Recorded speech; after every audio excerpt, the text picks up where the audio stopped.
नमस्कार।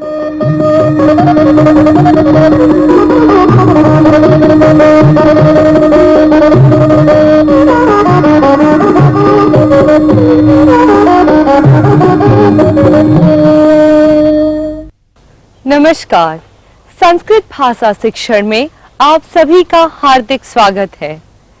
पूर्व पाठों में हमने वर्तमान काल में कर्तरी, कर्मणि और भावे प्रयोग के बारे में जानकारी प्राप्त की। इस पाठ में उसी का अनुवर्तन करेंगे। नमो नमः। नमो नमः। संस्कृत भाषा शिक्षणे भवतां सर्वेषां हार्दं स्वागतम्।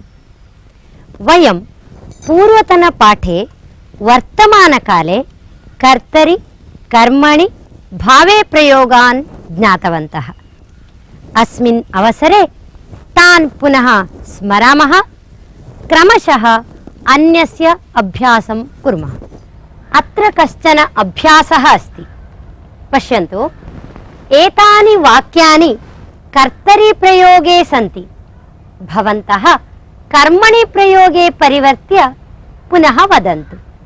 अहं वाक्यं वदामि, अनन्तरं परिवर्त्य वदन्तु।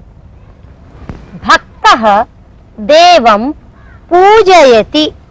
भक्तेन देवः पूज्यते। नेता राजधर्मान् पालयति। नेत्रा राजधर्माः पाल्यन्ते। राजा जनान् रक्षति। राज्ञा जनाः रक्ष्यन्ते। कर्मचारिणः कर्म कुर्वन्ति। कर्मचारिभिः कर्म क्रियते। कर्मचारिभिः कर्म क्रियते। वदन्तु। कर्मचारिभिः कर्म क्रियते। विद्यार्थिनः गुरून् पूजयन्ति। विद्यार्थिभिः गुरवः पूज्यन्ते। अप्सराः इन्द्रं तोषयति। अप्सरसा इन्द्रः तोष्यते। नागरिकाः कर्तव्यानि आचरन्ति। नागरिकैः कर्तव्यानि आचर्यन्ते। जनाः व्यवहारं कुर्वन्ति। जनैः व्यवहारः क्रियते। सर्वे भोजनम् आस्वदन्ते। सर्वैः भोजनम् आस्वद्यते। विद्वांसः अध्यापनं कुर्वन्ति। विद्वद्भिः अध्यापनं क्रियते। छात्राः विषयं जानन्ति। छात्रैः विषयः ज्ञायते। रुग्णः औषधं सेवते। ऋग्वेद औषधं सेव्यते। समीचीनं। भवन्तः सम्यक् जानन्ति। कर्तरी प्रयोग से कर्मणि प्रयोग का परिवर्तन का अभ्यास आपने देखा। आत्मनेपदीनां धातूनामपि कर्मणि प्रयोगे भावे प्रयोगे च एवमेव रूपाणि भवन्ति। यथा कंपते, कंप्यते, सेवते, सेव्यते। अहम् इदानीं कानिचन क्रियापदानि वदामि, भवन्तः परिवर्तयन्तु। वदन्ति वा? आम्, वदामः। एधते, एध्यते, वन्दते, वन्द्यते, शोभते, शोभ्यते, स्पर्धते, स्पर्ध्यते, राजते, राज्यते, लज्जते, लज्यते, मन्यते, मन्यते इत्येव रूपं भवति। अत्र कश्चन अभ्यासः अस्ति। अत्र आत्मनेपदिनः धातवः एव सन्ति। भवन्तः उदाहरणवाक्यानुगुणं परिवर्त्य भावे प्रयोगे वदन्तु। यथा मूकः भाष् इति अस्ति। भवन्तः वदन्तु। मूकेन न भाष्यते। मानवः उड्डी। मानवेन न उड्डीयते। पंगुः धाव। पंगुना न धावते। निद्रितः गम् निद्रितेन न गम्यते शिला कंप शिलया न कंप्यते पशुः हस् पशुना न हस्यते शिलामय मुकुलं विकस् शिलामय मुकुलेन न विकस्यते व्याघ्रमूर्तिः गर्ज व्याघ्रमूर्त्या न गर्ज्यते अपटुः नृत् अपटुना न नृत्यते वीरः पलाय वीरेण न पलायते समीचीनम्। अब तक जो आपने अभ्यास देखा उसमें तो कर्तरी प्रयोग से भावे प्रयोग में परिवर्तन था। एतादृशानि वाक्यानि भवन्तः वदन्ति वा? अस्तु वदामः भवान् आरम्भं करोतु। दृष्टया न लज्जते दुर्दिने चन्द्रेण न प्रकाश्यते समीचीनम्। सभायां दुर्जनेन न शोभ्यते सद्यकाले तेन न म्रियते एतया न स्मयते मया कदापि न रुद्यते अहंकारिणा न भाष्यते धीरेण न पलायते तेन हारेण विना न शोभ्यते हारे एतेन मणिना न प्रकाश्यते अवकाशदिने मया विद्यालये न स्थीयते गर्मकाले सस्येन न एध्यते समीचीनम्। भवन्तः भावे प्रयोगेऽपि निपुणाः सञ्जाताः। इदानीं लृटि कथं रूपाणि भवन्ति, कर्मणि भावे च कथं प्रयोगः करणीयः इति जानीमः।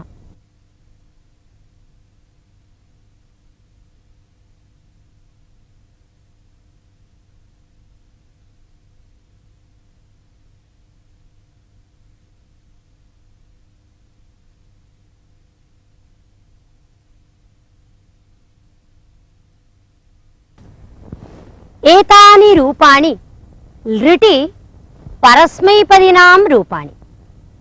एतेषाम् अपि कर्मणि प्रयोगे भावे प्रयोगे च रूपाणि भवन्ति, किन्तु अधिकः भेदः न भवति। यथा पठिष्यति,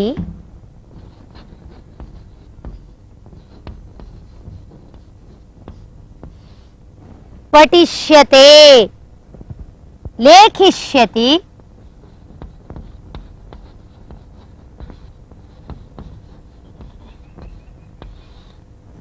लेखिष्यते,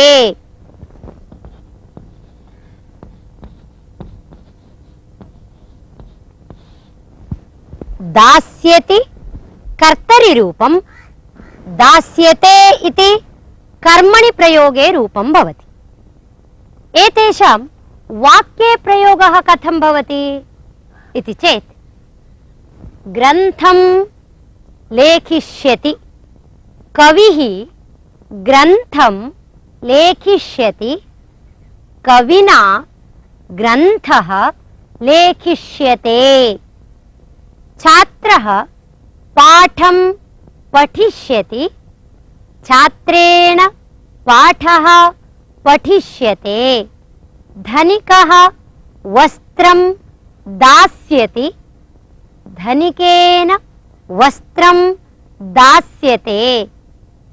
एवं दास्यते, लेखिष्यते, पठिष्यते इति कर्मणि रूपाणि सन्ति।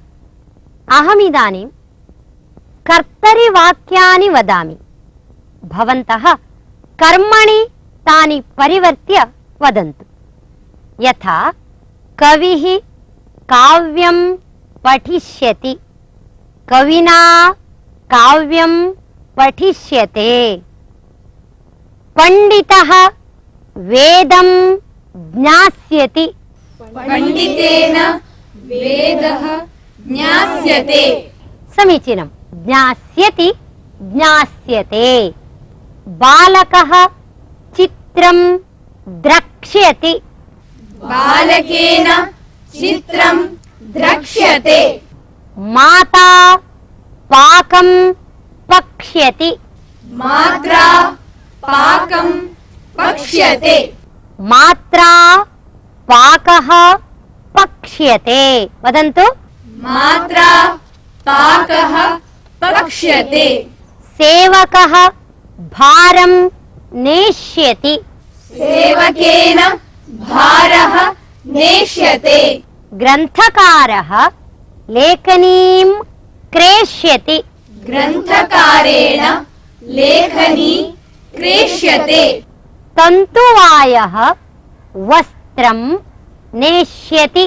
तन्तुवायेन वस्त्रं नेष्यते।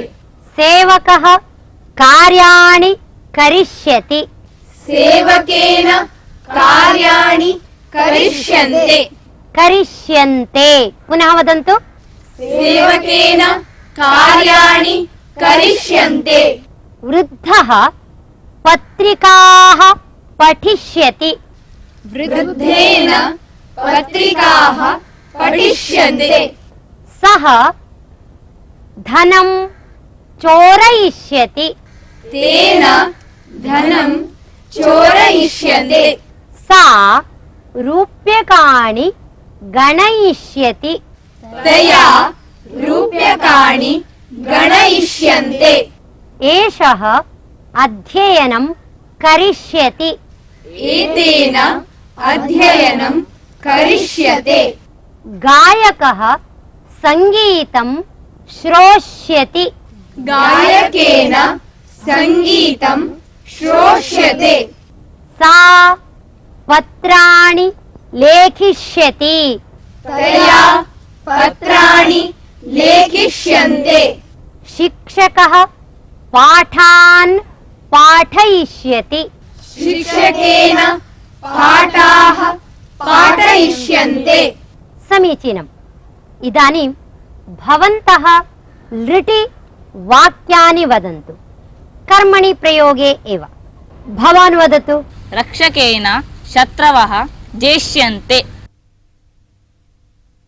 पित्रा पुत्रः नेष्यते। कन्याभिः पुष्पाणि चेष्यन्ते। मया देवः नौष्यते। अधिकारिणा कर्मकराः नियोजयिष्यन्ते। धर्मेण पापं चेत्स्यते। श्रोतृभिः कथां श्रोष्यते। श्रोतृभिः कथा श्रोष्यते। श्रोतृभिः कथा श्रोष्यते।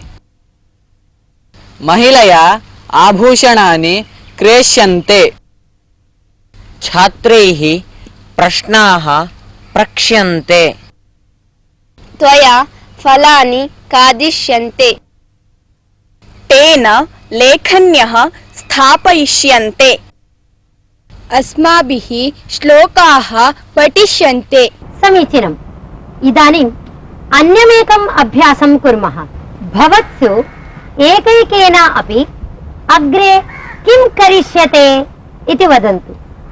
भवान् वदतु। मया संस्कृतसेवा करिष्यते। मया संशोधनं करिष्यते। मया नाटकानि रचयिष्यन्ते।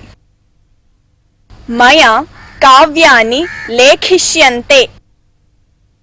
मया समाजसेवा करिष्यते।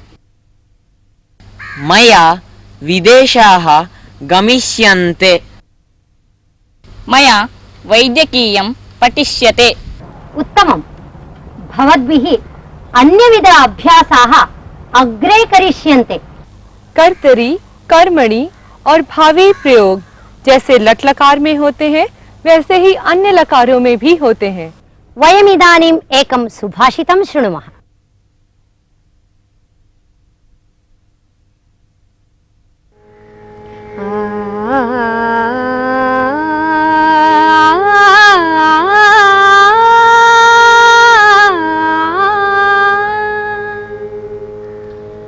नात्युच्च शिखरो मेरुः, नात्युच्च शिखरो मेरुः नातिनीचं रसातलम् व्यवसाय द्वितीयानां नाप्यपारो महोदधिः नाप्यपारो महोदधिः नात्युच्च शिखरो मेरुः नातिनीचं रसातलम् व्यवसाय द्वितीयानां नाप्यपारो महोदधिः नाप्यपारो महोदधिः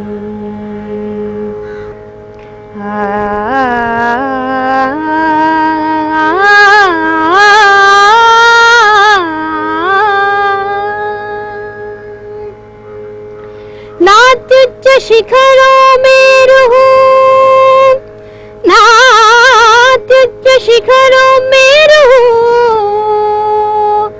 नातिनीचं रसातलम् व्यवसाय द्वितीयानां नाप्यपारो महोदधिः नाप्यपारो महोदधिः। श्रुतस्य सुभाषितस्य अर्थः एवमस्ति। उद्यमशीलानां किमपि असाध्यं नैव भवति। उद्यमशीलाः यत्किमपि साधयितुं प्रभवन्ति एव। तेषां दृष्ट्या मेरुः पर्वतः अपि अत्युच्चः न, रसातलम् अपि अगम्यम् अतिनीचं च न, समुद्रः अपि अपारः न। एवं मेरोः आरोहणं, रसातलगमनं, समुद्रतरणं चापि एते कर्तुं शक्नुवन्ति एव। सुभाषित का अर्थ, जो व्यक्ति उद्यमशील होता है उसके लिए मेरु पर्वत भी अत्युच्च नहीं होता, रसातल भी अगम्य या अति नीच नहीं होता, महासमुद्र भी अपार नहीं होता। कहने का तात्पर्य यह है कि उद्यमशील व्यक्ति कुछ भी कर सकता है।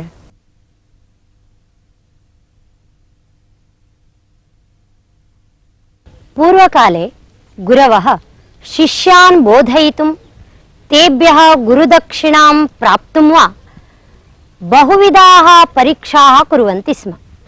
एवं कस्यचित् गुरोः सकाशात् कश्चन शिष्यः चतस्रः विद्यां प्राप्तवान्, बहुधा ख्यातिं च सम्पादितवान्। एवं सति कदाचित् गुरुः तेन पृष्टः, गुरुदक्षिणा का इति। तदा गुरुः उक्तवान्, मत्तः चतस्रः विद्याः प्राप्तवान्, अतः उच्छिष्टं, वान्तं, काकविष्टातः आगतं, शवस्योपरि आच्छादितं वस्त्रं चेति 4 वस्तूनि आनीय ददातु इति उक्तवान्। तदा गुरुणा उक्तानि एतानि 4 अपि अपवित्राणि। तथापि अस्य अन्तरार्थः कोऽपि स्यात् इति चिन्तितवान् शिष्यः। गुरुदक्षिणां दातुं कश्चन कालः आवश्यकः इत्युक्त्वा गुरोः अनुज्ञां प्राप्य तेषाम् अन्वेषणाय प्रस्थितवान्। सः सर्वत्र अटन् अन्यस्य गुरोः आश्रमं प्राप्तवान्।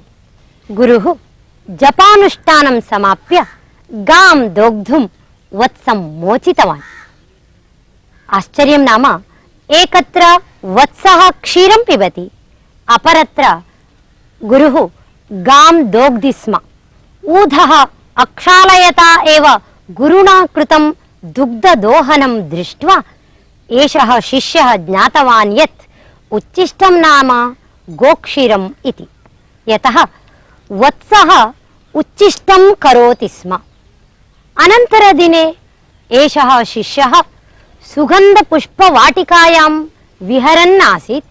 भ्रमराः पुष्पात् पुष्पं भ्रमन्तः मधुकोशे मधु पूरयन्ति स्म। एतत् सर्वं दृष्ट्वा शिष्यः ज्ञातवान् यत् वान्तं नाम मधु इति। तत् मधु स्वीकृत्य एव जनाः पवित्रम् इति मत्वा पूजने उपयोगं कुर्वन्ति। अन्यस्मिन् दिने सः शिष्यः अश्वत्थवृक्षस्य अधः विश्रान्तिं स्वीकुर्वन् आसीत्। वृक्षस्य उपरि काकः अश्वत्थफलभक्षणं करोति स्म। काकानां विष्टायाम् अश्वत्थबीजानि च दृष्टवान्। सर्वे मानवाः अश्वत्थवृक्षं विष्णुं भावयन्ति, तथापि विशिष्टतया तं कोऽपि न वपति। काकविष्टातः पतितेभ्यः बीजेभ्यः अश्वत्थवृक्षः जायते, तथापि सः पवित्रः। एवं शिष्यः तृतीयम् अपि वस्तु ज्ञातवान्। अनन्तरं तेन कश्चन चित्रपतङ्गः दृष्टः। तस्य पूर्वजन्म चिन्तयता तेन पट्टकीटः स्मृतः। एषः स्वनिद्रावस्थायाः पूर्वं कौशेयतन्तुभिः नीडं विरचय्य निद्रां प्राप्नोति। तं नीडं भाष्पेण क्वथयित्वा कौशेयतन्तुं स्वीकृत्य जनाः वस्त्राणि निर्मान्ति। एतत् दृष्ट्वा सः ज्ञातवान् यत् कौशेयवस्त्रमेव शववस्त्रम् इति। एतानि 4 वस्तूनि अपि नीत्वा गुरवे समर्पितवान्। कथायाः अर्थं ज्ञातवन्तः खलु? आम्, ज्ञातवन्तः। धन्यवादः। नमो नमः। नमो नमः। इसी के साथ ये पाठ यही समाप्त होता है। अगले पाठ में फिर मिलेंगे, तब तक के लिए धन्यवाद।